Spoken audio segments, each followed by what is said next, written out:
এই যে বন্ধুরা, ভালোবাসার সকল রকমের গল্প পেতে আমাদের বুমের ডায়েরি চ্যানেলটি সাবস্ক্রাইব করে পাশে থাকা বেল আইকনটি বাজিয়ে দিন না প্লিজ। ছিলাম কোথাও না কোথাও, তো ছিলামই। তুই অনেক পাল্টে গেছিস। আহা, আগের আমি আছি, সামান্য পাল্টাতে বাধ্য ছিলাম, এই যা। আমি আর কিছুই ভাবতে পারছি না, কি থেকে কি হলো এসব। তুই ভাবিসও, আগে জানলাম না তো, তবে যা হওয়া তাই হয়েছে। সিরিয়াসলি এখনও লেগ পুল করিস তুই আমার? এত সব কিছু হয়ে যাওয়ার পরও এত শান্ত কিভাবে ভাই? মাথা গরম করে সবসময় কাজ করতে হয় না। আয়রাতকে আর বলেই বা কী হবে, তো এমনিতেই আমাকে আব্রাহাম ভেবেই নিয়েছে। ও কারো কথা ধার ধারে না, ওকে হাজার না করলেও ও আমাকে আব্রাহামই ভাববে, আয়রাত জানে। বৌমণি তোকে ছাড়া কতটা নরক যন্ত্রণা সহ্য করেছে তুই জানিস? নরক যন্ত্রণা? আমাকে ছাড়া? ও তো ভালো থাকার কথা না? হ্যাঁ, মুখে বলাটা খুবই সহজ। বৌমণি তোকে ছাড়া কি সাপার করেছে তা আমরা জানি। হঠাৎ সেখানে আগমন ঘটে আহসানের, যাকে দেখে আব্রাহাম কিছুটা বিরক্ত প্রকাশ করে। আহসান অয়নের সাথে কিছু কথা বলে। আচ্ছা, আয়রাত কোথায়? দেখছি না যে। কেন, ওকে খুব মিস করছো বুঝি? হ্যাঁ, করারই কথা। করবেই তো, কেউ কি আর সুযোগ ছাড়ে? What do you mean? I mean ভালোই তো, তাই না? তুমিও আয়রাতের সাথে আছো, আর আয়রাত তোমাকে ভালোই পাত্তা দেয়, তো ভালোই তো। হাসালে আমায়। তোমাকে জানিয়ে দিই যে আমি আয়রাতকে আমার বোনের চোখে দেখি, আর সেও আমাকে ভাই বলেই ডাকে। আচ্ছা, হ্যাঁ, গুড। তাদের কথার মাঝে রোদেলা আর আয়রাত এসে পড়ে।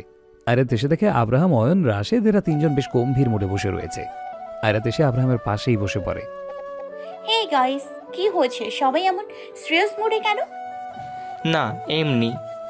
হ্যাঁ, খাবে? এসব সাইপাস আপনি খান, এখন মুড নেই আমার। হঠাৎ সেখান থেকে রাশেদ, অয়ন, রোদেলা আর আহসান উঠে চলে যায়। থেকে যায় শুধু আব্রাহাম, আয়রাত। আব্রাহাম আয়রাতের দিকে তাকায়, এক নয়নে তাকিয়েই থাকে। আয়রাতে খেয়াল করে হালকা হেসে দেয়। কি হলো, এভাবে তাকিয়ে আছেন কেন? সবকিছু কত দ্রুত পাল্টে যায়, তাই না? হুম, তুমি কিভাবে পাল্টালে বলো তো? যেভাবে আপনি পাল্টেছেন। ভালোবাসা মানুষকে জিন্দা মেরে ফেলার মতো ক্ষমতা রাখে। বেশ অভিজ্ঞতা আছে আমার। আবার বলতে পারবে? না, কষ্ট হয় অনেক। তাহলে ভালোবাসা জিনিসটা থেকে দূরে চলে যাও। সম্ভব না, এটার উপর আমার নিজের কোনো হাত নেই, আমার ক্ষমতা নেই বের হবার। আমি আপনাকে ভালোবাসি। Stop loving me. I can't. Ayrat. Abraham, আমার কাছে সব ছিল আমার কাছে, টাকা পয়সা, property, bank balance, publicity, popularity, সব। কিন্তু এই সব কিছু থেকেও আমার কিচ্ছু ছিল না। কিন্তু এখন আমার কাছে সব আছে, কারণ এখন আমার কাছে আপনি আছেন। এখন যদি কেউ আমার কাছ থেকে আমার জীবনটাও চায়, তাহলে আমি হাসি মুখে দিতে রাজি হব। আব্রাহাম আয়রাতের বেশ কাছে এসে পড়ে। তাহলে সেই দিন আমার জীবনে কেন দিয়েছিলে? আব্রাহামের কথায় আয়রাতের মুখের হাসিটা উড়ে গিয়ে কিছুটা কালো হয়ে আসে। বুকের ভেতরটা থক করে ওঠে। মানে? মাঝে মাঝে দেখে মনে হয় যে তুমি এমনটা করতেই পারো না, কখনোই না। এটা মাত্রই আমার ভুল। কেননা তোমার চোখে মুখে আমি নিজের জন্য গাঢ় ভালোবাসা খুঁজে পাই, আমাকে পাওয়ার আকাঙ্ক্ষা খুঁজে পাই, কিন্তু পরক্ষণে আমার পুরনো সবকিছু মনে পড়ে সব এলোমেলো হয়ে যায়। আমি কি? বাদ দাও সব, প্লিজ, আমি আর কথা বলতে চাচ্ছি না। তো নতুন লাইফ পার্টনারের সাথে জীবন কিভাবে কাটাতে ভাবলে কিছু? আব্রাহাম, কি বলছেন এসব? কবি? আরে, কবির ফেক নিউজ বানিয়েছিল আমার নামে, আমাকে না বলে। কই, ওটা ভুয়া। কিসের লাইফ পার্টনার? আমার বিয়ে বছর কয়েক আগে হয়ে গিয়েছে আপনার সাথে। আব্রাহাম তার এক হাত কপালের সাইডে ঠেকিয়ে আয়রাতের দিকে পলকহীনভাবে তাকিয়ে থাকে। হ্যাঁ, কথা শুনেছ? নিজে বিয়ের আসর অবধি চলে গেছিল, আমি কিছু বললাম না, অবশ্য করে দিয়েছিলাম। আর সে আসছে আমার বিয়ের খবর নিতে। অনেক রাত হয়েছে, বাড়ি যাও। আর আপনি এখানে একা একা ক্লাবে থেকে কি করবেন? আপনাকে আমি এখানে রেখে যাই যেন আপনি অন্য মেয়েদের সাথে ফ্লার্ট করতে পারেন, তাই না? ও ম্যাডাম, ক্যারেক্টারটা ঢিলা না আমার, ওকে? হ্যাঁ, জানি, এই জন্যই তো আপনাকে এত এত ভালোবাসি আমি। আয়রাত, আব্রাহাম আর বাকিরা সবাই ক্লাব থেকে এসে পড়ে। সবাই যা যা গাড়িতে উঠে বসে পড়ে। আব্রাহাম চলে যেতে ধরবে, কিন্তু আয়রাত তার সামনে এসে পথ আটকে দাঁড়ায়। আব্রাহাম তার দিকে কপাল কুঁচকে তাকায়। হোয়াট? আপনাকে না অনেক কিউট লাগছে। Thanks girl. ফেভারিট। কি? আমার চাপা দাড়িগুলো। এবার কি আমি যাব? যান ওকে, সামনে থেকে সরো। যান যান। সরলে তো যাবো নাকি? আরে ওই যান বলিনি, বলেছি যান। ইয়া খোদা। আয়রাত প্লিজ বাড়ি যাও, অনেক রাত হয়েছে, পাগলামি করো না, ওকে প্লিজ বাড়ি যাও। যাচ্ছি যাচ্ছি, হ্যাঁ। তারা সবাই যার যার বাড়ি চলে যায়। আর আব্রাহামও আর বাইরে আজ বেশি একটা থাকে না, সেও বাড়ি চলে যায়। তবে বাড়ি গিয়ে আব্রাহাম সোজা নিজের রুমে চলে যায়। ফুল পাওয়ারে এসে অন করে দেয়। ভালো লাগছে না কিছুতেই। সে এক প্রকার কনফিউশনে আছে। একবার মনে হয় আয়রাতের সব দোষ, আবার মনে হয় যে আয়রাতের মতো মেয়ে এমন কিছু একটা করতেই পারে না। আয়রাত আব্রাহামকে মারতেই পারে না। দুই রকম দুই দ্বিধার মাঝে ঝুলে রয়েছে আব্রাহাম। আব্রাহাম তার জ্যাকেটটা খুলে ফেলে। আয়নার সামনে দাঁড়িয়ে কতক্ষণ নিজের দিকে তাকিয়ে থেকে হুট করেই মাথা অন্য পাশে ঘুরিয়ে ফেলে। পরনের শার্টের বোতামগুলো খুলে গায়ের ওপর থেকে শার্টটা খুলে ফেলে। এক হাত কোমরের সাইডে ঠেকিয়ে আরেক হাত ঘাড়ের পেছনে নিয়ে ক্লান্ত ভঙ্গিতে চোখগুলো বন্ধ করে ফেলে। কতক্ষণ পর নিচের চোখগুলো মেলে তাকায়। আর তখনই আয়নাতে আব্রাহামের গায়ের একটা জিনিস লক্ষ্য হয়। আর সেটা হচ্ছে আব্রাহামের বাম পাশের বাহুতে থাকা ডার্ক ব্ল্যাক কালারের ট্যাটু। আব্রাহামের বাম বাহুতে গাঢ় কালো কালার দিয়ে আয়রাত নামে ট্যাটু করা। আয়রাত নামের সাথেই আবার একটা গোলাপ ফুলের মতো গাঢ় নকশা আঁকা। এটা ঠিক অনেক বছর আগে করেছিল সে। আব্রাহাম হাত দিয়ে তাদের কিছুটা ছুঁয়ে দেয়। সে ওয়াশরুমে চলে যায়। শাওয়ার ছেড়ে দিয়ে এক হাত দেওয়ালে ঠেকিয়ে মাথা নিচু করে থাকে। ওপর থেকে ঠান্ডা বড় বড় পানির বিন্দুগুলো সব আব্রাহামের গায়ের উপরে পড়ছে। ফর্সা গায়ে পানি বিন্দুগুলো সব বেয়ে বেয়ে নিচে পড়ছে। আব্রাহাম বেশ সময় পর মাথাটা তুলে দাঁড়ায়। হাত দিয়ে সামনে আসা চুলগুলো ঠেলে পেছনে দিয়ে দেয়। আব্রাহাম আর চোখ বন্ধ করে থাকতে পারছে না, কারণ চোখ বন্ধ করলে আরেতে সে হাসি মাখা চেহারাটা বর তার সামনে এসে পড়ে। আব্রাহাম হঠাৎ ফট করে নিজের চোখ মেলে তাকায়।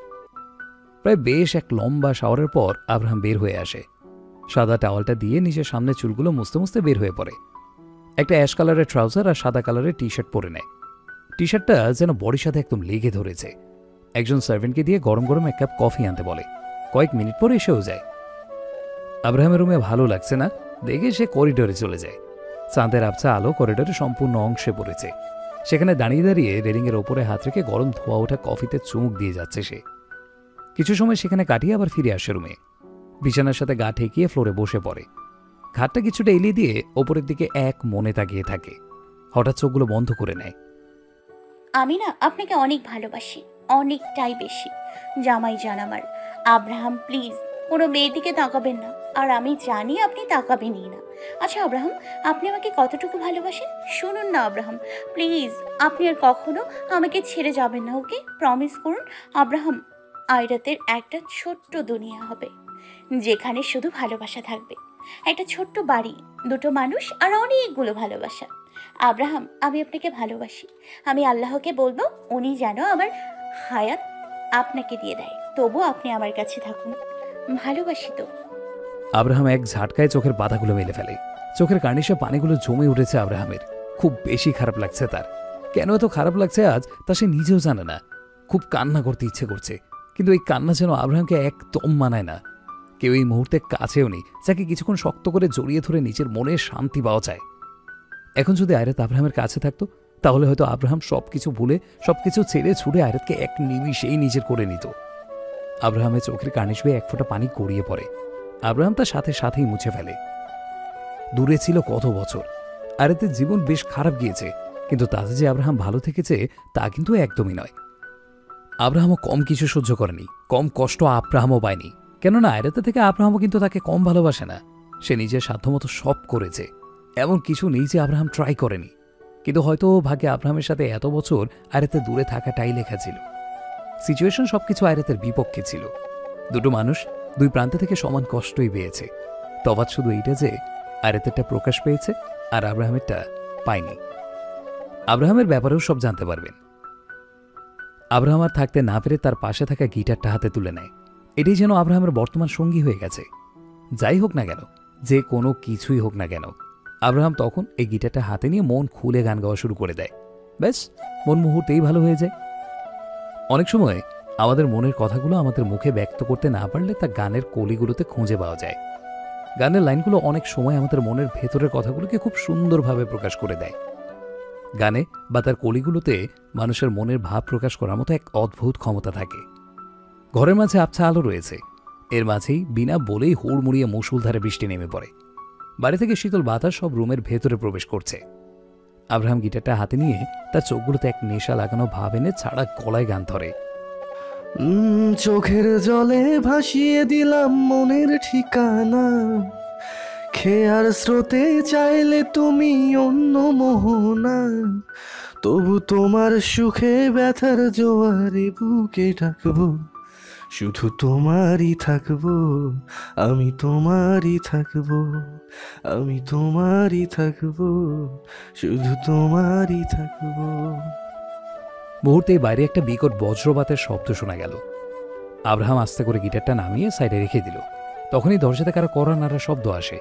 আব্রাহাম তার মাথা ঘুরিয়ে দেখে দরজার আড়ালে রাত্রি দাঁড়িয়ে আছে। আসবো কি? হুম। কি হয়েছে, মন খারাপ? না, এমনি। তাহলে থামলি কেন? গানটা তো সুন্দরী ছিল। ভালো লাগছে না। রাত্রি আব্রাহামের পাশে এসে বসে পড়ে, আব্রাহামের কাঁধে হাত রাখে। আসলে না, আমরা যা কখনোই নিজেদের লাইফ এক্সপেক্ট করি না বা তার বিন্দুমাত্র ধারণাও থাকে না, পরবর্তীতে দেখা যায় সেগুলোই আমাদের সাথে হচ্ছে। জীবনটা যে এভাবে বদলে যাবে ভাবি না, জীবনের মোড়টা যে এভাবে ঘুরে যাবে সত্যি তা ভাবিনি। আমি তো চাইনি এমন কিছু, কিন্তু দেখ না কি থেকে কি হয়ে গেল। অনেক রাত হয়েছে, যা ঘুমিয়ে পড়। তুই? আমি, তুই যা। আচ্ছা। রাত্রি চলে যায়, তবে যাওয়ার আগে দরজার সামনে দাঁড়িয়ে আরেকবার আব্রাহামকে দেখে যায়। আব্রাহাম ইচ্ছে করেই ঘরের লাইট অফ করে একটা বড় সাদা মোমবাতি জ্বালিয়ে রেখেছিল। বাইরে দমকা বাতাস এসে তাও ধুপ করে নিভিয়ে দিয়ে যায়। ঘরটা আবছা আলো আঁধারে ছায়া হয়ে যায়। বাইরে যে বিদ্যুৎ চমক দিচ্ছে তার আলো ঘরের মাঝে থেকে থেকে জ্বলে উঠছে। আব্রাহাম শূন্য দৃষ্টিতে বাইরের দিকে তাকায়। আয়াতের কথাগুলো খুব বাজেভাবে মনে পড়ছে তার, বড্ড বেশি। আব্রাহাম উঠে গিয়ে একটা কালো মোটা ফ্রেমের ডায়েরি বের করে। কালো কালি দিয়ে তাতে গাঢ়ভাবে লিখে, যত নেশাই করো না কেন, সারা দুনিয়া খুঁজেও নারী চেয়ে তীব্র নেশা কোথাও পাওয়া যাবে না। এটা লিখে দিয়ে আব্রাহাম টাস করে ডায়েরিটা বন্ধ করে ফেলে, বিছানাতে গিয়ে গায়ে দিয়ে দেয়। এভাবেই রাতটুকু কেটে যায় তার। পরের দিন সকালে, রাশেদ, তাহলে ফাইলগুলো নিয়ে আমি যাচ্ছি, ওকে? তোমরা এই দিকটা দেখো। আর মিস্টার ডিসোজার, কোনো ক্লায়েন্ট যদি এখানে আসে তাহলে সোজা আমার কাছে পাঠিয়ে দিন। জি ম্যাম। তনয়ের 2 দিন ধরে কোনো খবর নেই, যার ফলে কাজের চাপটা একটু বেশি পড়েছে। আরে যদিও তনয়কে ফোন দিয়েছিল আর 2-1 দিনের মাঝে সে আবার অফিসে জয়েন করবে, তবে এখন কিছু নতুন ক্লায়েন্ট আছে আর তারা আয়াতের সাথে দেখা করার জন্য বাইরে হয়তো কোনো একটা হোটেলে সব অ্যারেঞ্জমেন্ট করেছে, তাই আয়াত সেখানে যাচ্ছে। আয়াতের বাইরে বের হতেই অফিসের বেশ কিছু স্টাফদের সাথে তার দেখা হয়। তারা সবাই আয়াতকে মর্নিং উইশ করে। আয়াত হেসে সবার উত্তর দিয়ে দ্রুত পায়ে গিয়ে তার গাড়িতে উঠে স্টার্ট দিয়ে চলে যায়। আয়াত আজ নিজেই কিছুটা ব্যস্ত, তাই সে আব্রাহামকে ফোন দেয়নি। আয়াত গাড়ির স্পিড বেশ বাড়িয়ে দিয়ে আপন গতিতে যেতেই আছে। তবে মাঝপথে আচমকাই একটা গাড়ি আয়াতের গাড়ির সামনে এসে পড়ে। আয়াত কোনো রকমের দ্রুত ব্রেক কষে। অল্পের জন্য সেই গাড়িটার সাথে ধাক্কা লাগেনি তার। আয়াতের মাথায় ধুপ করে আগুন জ্বলে ওঠে। এখন এই গাড়িটার বড়টা বাজবে, আর তার সাথে গাড়ির মালিকেরও। আয়াত গাড়ি থেকে রেগে মেগে আগুন হয়ে নামতে যাবে তার আগেই গাড়ির ওনার আয়াতের গাড়ির উইন্ডের পাশে এসে দাঁড়ায়। আয়াত গাড়ির উইন্ডটা নামিয়ে বাইরে তাকায়, আর যে দাঁড়িয়েছিল তাকে দেখে আয়াতের সব রাগ যেন নিমিশেই পানি পানি হয়ে গেল। তার মুখে ফুটে ওঠে দীর্ঘ হাসি। আরে আমার জামাই না এটা। না, ওনে জামাই। ওইয়া ফজলামি করেন। আয়রাত গাড়ি থেকে নামো ফার্স্ট। কিন্তু কেন?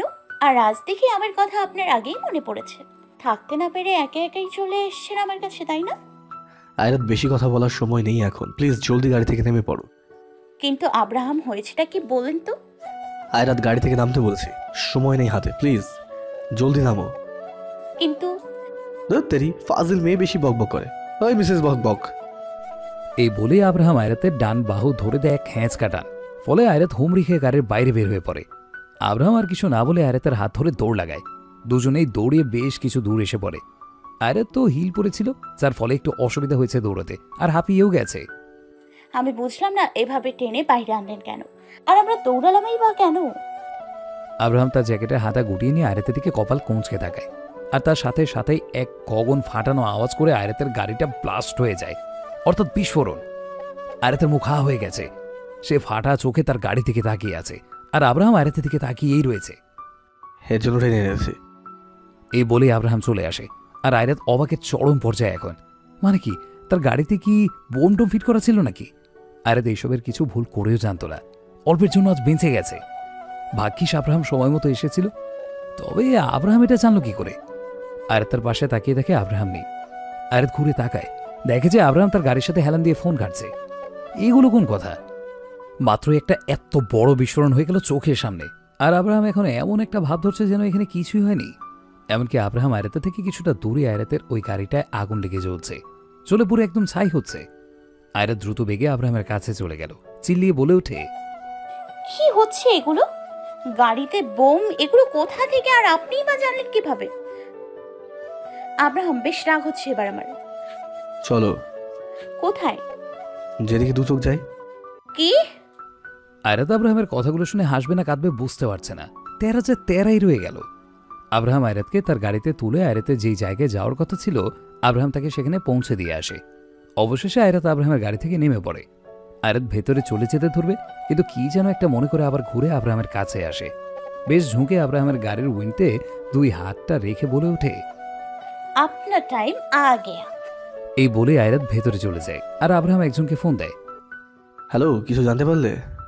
স্যার, আমি গত প্রায় কয়েক বছরের প্রায় সব কেস চেক করেছি, সব ফাইল চেক করেছি। তা কোনো অ্যাক্সিডেন্ট হোক বা মিসিংয়ের তেমন কিছু তো পেলাম না। তবে হ্যাঁ, একটা ব্যাপারে বেশ খটকা লাগলো। কি?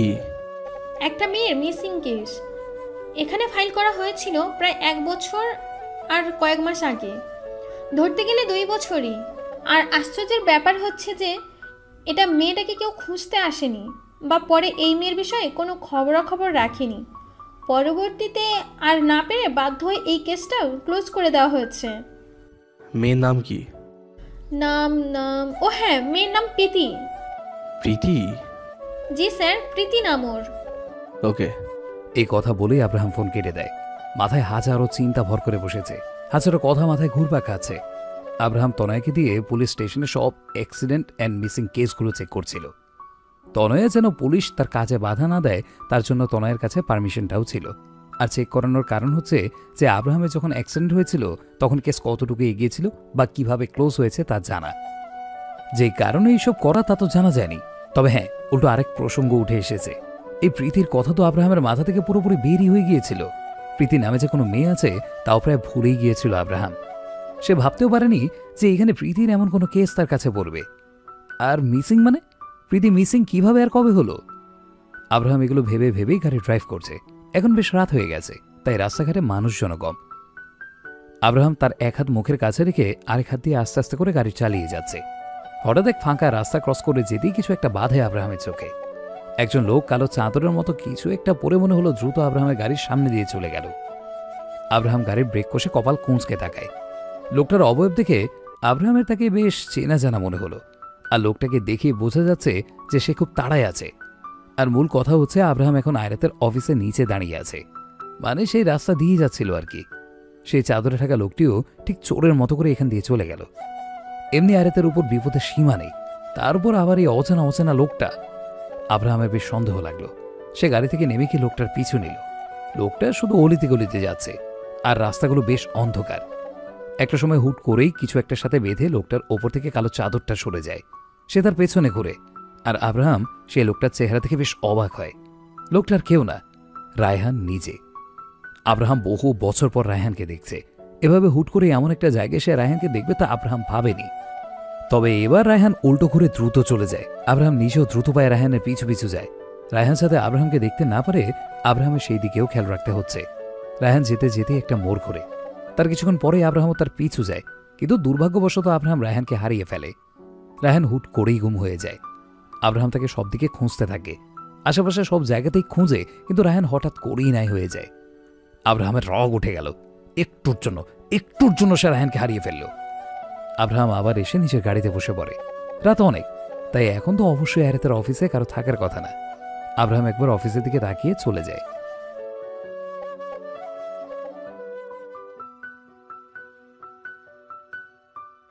জানি না, আমি কিচ্ছু জানি না। তবে আমি এইটুকু শিওর যে যাই হচ্ছে, যেটুকুই হচ্ছে, সব কিছুর পেছনেই ওই রায়হানেরই হাত আছে। I am damn sure. কারণ রায়হান জেল থেকে পালিয়ে গিয়েছে, তো সে তো আর হাতে চুরি পরে বসে থাকবে না। সেদিন আমার উপর গুলি চালানো থেকে শুরু করে কাল আমার গাড়িতে বোমা ফিট করা পর্যন্ত সব কিছুতেই কোনো না কোনোভাবেই রায়ানই আছে। ভাগ্যিস আব্রাহাম ছিল, আমি বেঁচে গেছি।